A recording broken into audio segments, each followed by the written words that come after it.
Every building has a story to tell.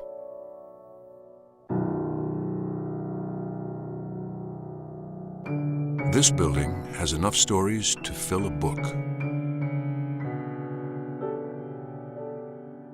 Within these walls lie stories of soul-stirring triumph and joy, and echoes of great tragedy.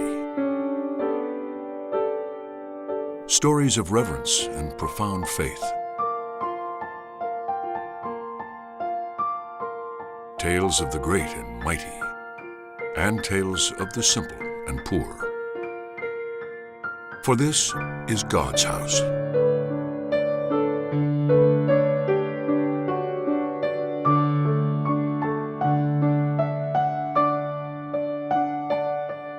America's Cathedral, the Baltimore Basilica.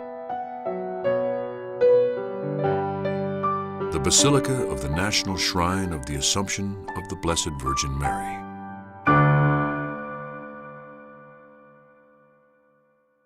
This is Maryland, a place of tolerance and hope, a land of new beginnings. This extraordinary building is as much a national monument as it is a testament to the faith of millions. Consecrated in the earliest days of the Republic, its roots go back much further to a dark time, when religious wars spread death and intolerance across the face of Europe, when priests were hunted down and murdered, and terrified Catholics were forced to worship in secret. Being a Catholic was unpatriotic. It was designated as being almost treasonous because you still had your religious allegiance to Rome and not to Canterbury. In 1634, George Calvert, the first Lord Baltimore, established the colony of Maryland as a place of refuge for his fellow Catholics. He was born a Protestant, but became a Catholic, returned to the old faith, and he had the idea of a land of sanctuary in the New World where there wouldn't be this religious molestation. And so he began colonies. The first one was in Newfoundland. The climate was too hostile. And then he got a grant for the Upper Chesapeake. And he didn't live to see it, but his son lived to see it, Cecil Calvert. And his brother Leonard Calvert led the first colonists to Maryland in the Ark and the Dove in 1634. Here, it was hoped, Catholics and others could practice their faith openly and without fear of persecution. In 1649, these freedoms were incorporated into Maryland's Act of Toleration. But soon after, anti-Catholic legislation stemming from England canceled many of those freedoms, and by 1704, public worship was forbidden to Catholics. Catholic schools were outlawed, and Catholics were barred from holding public office or military commissions, and were subjected to double taxation. Once again, Catholics were forced underground, worshiping secretly in so-called mass houses, deliberately disguised to look like ordinary buildings. Some of those still stand. Priest Neal's Mass House up in Harford County was a lovely house, and the long hallway was where they would hold Mass, and the people would come in from the highways and byways to attend Mass there when the priest was there. Priest Neal was one of a huge family of priests. The Neals were perhaps 8 or 9 different priests in that family, and they served everywhere from Alexandria up into that section of the world. But there's another one on the eastern shore at Cordova, St. Joseph's in Cordova, that from the road looks like a house, but when you ride around the back, you can see that it's a church. So there was all this sort of cat and mouse things that Catholics in the colonial era had to play to survive. And then, across the eastern seaboard of North America, swept the winds of revolution, culminating in the first immortal document of the young republic, the Declaration of Independence. Boldly signing for Maryland was its most prominent Catholic. Gentlemen, there is no turning back now, nor should we wish there to be. Charles Carroll of Carrollton. The Carroll family served prominently throughout the war. John Carroll, a Catholic priest and a close friend of Benjamin Franklin and George Washington, served in diplomatic posts during the conflict. After the war, John Carroll's brother was a signer of the Constitution. It is an honor indeed to be party to such an enterprise. Daniel Carroll. With the adoption of the Bill of Rights, the United States formally guaranteed freedom of worship. The Lord Baltimore dream was finally a reality. The prospect of national prosperity now before us is truly inspiring. And may the Roman Catholics in America, animated alone by the pure spirit of Christianity, enjoy every temporal and spiritual felicity. George Washington, President of the United States. In 1789, the same year the Bill of Rights was debated and passed, Pope Pius VI created the Diocese of Baltimore, with John Carroll as its first bishop. His diocese served the entire new country, and with the addition of the Louisiana Purchase in 1804, reached all the way from the eastern seaboard to the Rocky Mountains. Such a diocese called for a cathedral to match its grandeur.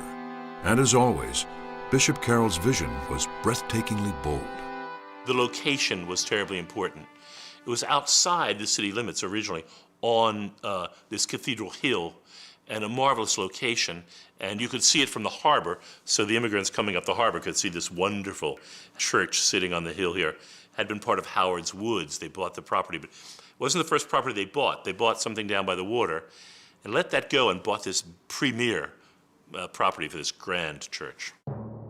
The bishop chose as his architect Benjamin Henry Latrobe, chief architect of the new Capitol rising in Washington and close friend of Thomas Jefferson. These men would shape and influence the design of a unique, new kind of cathedral for a unique, new kind of nation. When Latrobe offered a traditional Gothic design, the bishop deliberately turned away from it. The Gothic style has great beauty and spiritual strength, but it speaks to the past. Our cathedral should share the perspective of the new American nation. It will speak to the future in the neoclassic style of the national capital in Washington. John Carroll, Bishop of Baltimore. Like the Capitol, the cathedral would be centered around a rotunda, as in ancient Rome. Jefferson, an important architect himself, urged Latrobe to add windows to the cathedral's rotunda to bring light into the interior.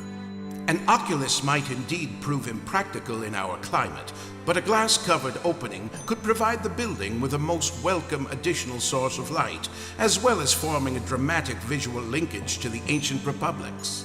Thomas Jefferson. Latrobe at first demurred, but finally came around to Jefferson's suggestion. The result was breathtaking.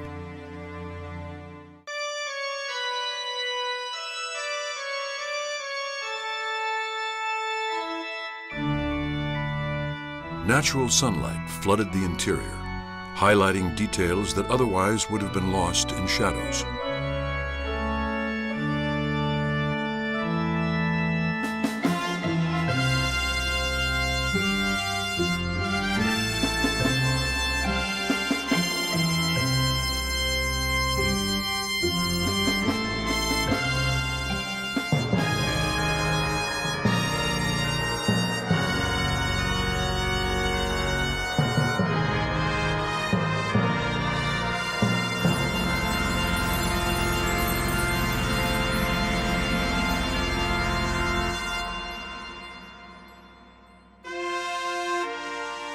When this magnificent monument to religious tolerance opened in 1821, it became a natural magnet for leaders and visionaries, including the Marquis de Lafayette, a close friend of Washington, who worshipped here during his triumphant return to the country he had helped to create.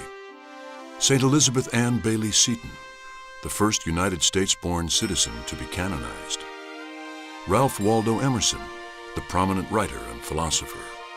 Mother Mary Elizabeth Lang, founder of the Oblate Sisters of Providence, the first order of African-American women in the world.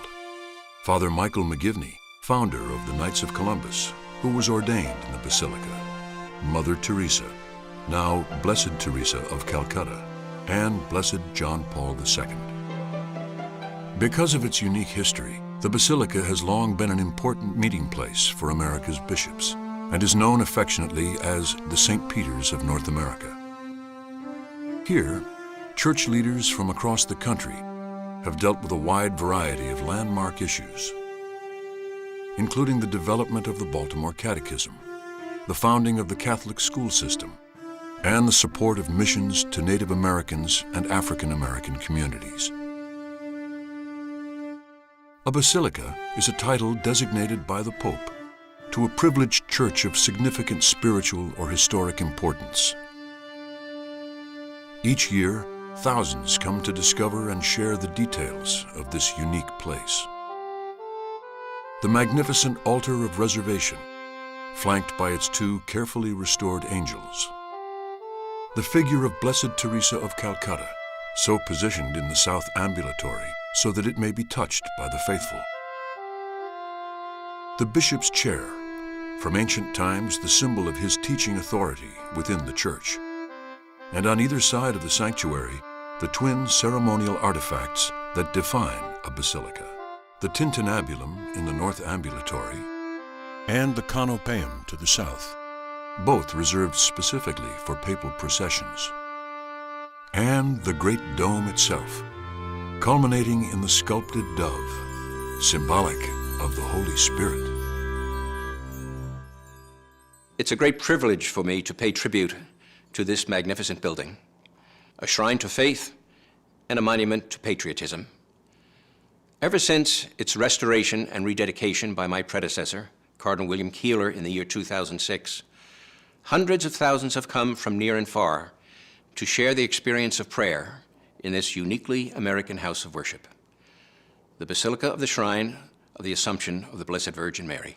Come here to worship and be inspired. Come here to share our nation's history. Come here to pray.